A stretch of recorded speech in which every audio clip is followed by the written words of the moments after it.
On paper, Airbnb still looks unstoppable. Over 7 million listings, $100 billion market cap, more rooms than every major hotel chain on Earth combined. But something is quietly breaking. Guests are leaving. Cities are banning it. Trust, the one thing Airbnb was actually built on, is collapsing faster than any balance sheet can show. And this is the part the company will never say out loud. The real fall didn't start with regulation. It didn't start with hotels. It started the moment Airbnb stopped being what it promised to be. The headlines are chasing a story that already happened. The deeper break came years earlier, and by the time anyone noticed, the damage was already structural. This isn't the collapse of a company. It's the collapse of a promise. And the difference is everything. To understand what broke, you have to understand what it used to be. San Francisco. Two broke designers, Brian Chesky and Joe Gebbia, can't make rent. A design conference hits the city, hotels sell out,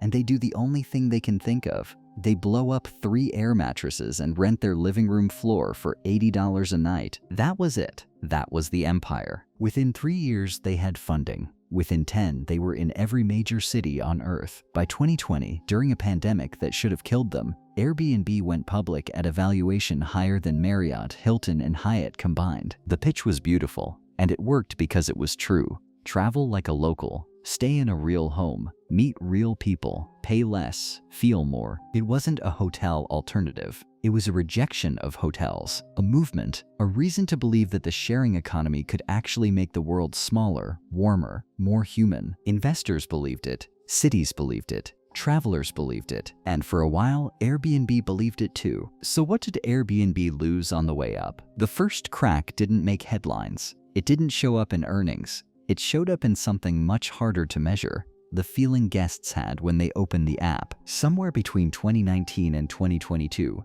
the nightly rate stopped being the nightly rate. A $60 listing became a $140 booking. Cleaning fees, service fees, occupancy fees, long stay discounts that required a calculator to understand. Guests started doing the math, and the math stopped making sense. Then came the rules. 15-page house rule documents, sheet stripping requirements, trash removal instructions, dishwasher protocols, checkout checklists that read like factory shift procedures. People weren't traveling anymore. They were working a second shift in someone else's apartment and paying for the privilege. This is what nobody at Airbnb headquarters wanted to see. The brand hadn't changed its words, but the experience had changed completely. The cleaning fee was just the beginning, because once guests started paying hotel prices, they started expecting hotel standards, and that's where everything came apart. Hosts disappeared, not literally, but functionally. Listings were handled by property managers running dozens of units through automated software.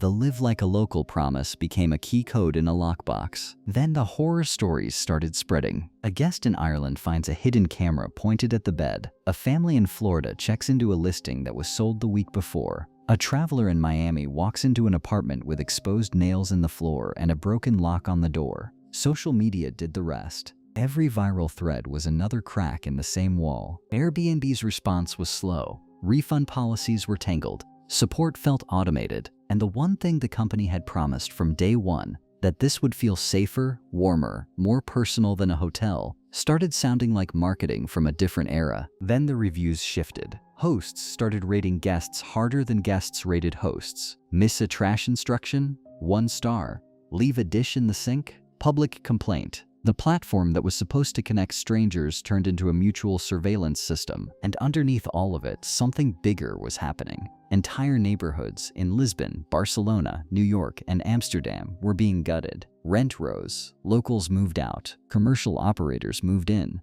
The sharing economy had quietly become a real estate extraction business. Airbnb didn't just lose guests, it lost the cities themselves. Here's what most people still get wrong about this story. Airbnb's problem isn't fees. It isn't bad hosts. It isn't even regulation. The real problem is that Airbnb's biggest strength, its ability to scale infinitely, anywhere, without owning a single room, became its biggest liability. Hotels can control quality because they own the property. Airbnb can't. Every listing is a stranger's decision. Every experience is a gamble. And the bigger the platform grew, the less control it had over the one thing that mattered: whether the guest felt safe. The asset-light model that made Airbnb a $100 billion company is the same model that made it impossible to fix. You can't issue a recall on 4 million hosts. So when the trust broke, there was no lever to pull, no central kitchen to retrain, no uniform to reissue,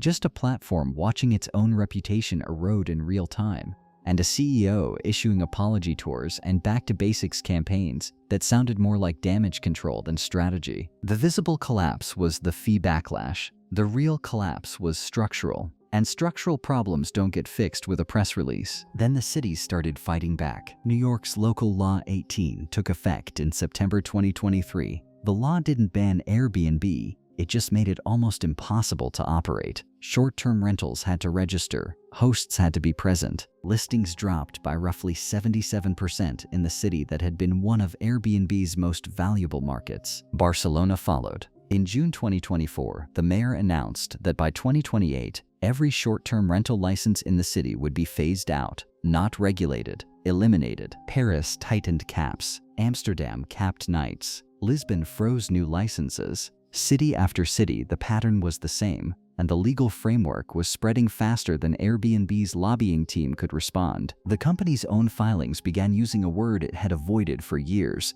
regulatory risk, not as a footnote, as a recurring theme. And the markets noticed. The stock that had touched over $200 a share started drifting. Not a crash, something worse. A slow, quiet deflation of the story itself. This is the moment the rise officially ended. Not with a scandal, not with a collapse, with a law. While Airbnb was fighting cities, something quieter was happening in the background. Hotels were winning again. The major chains used the pandemic years to rebuild. Loyalty programs got sharper.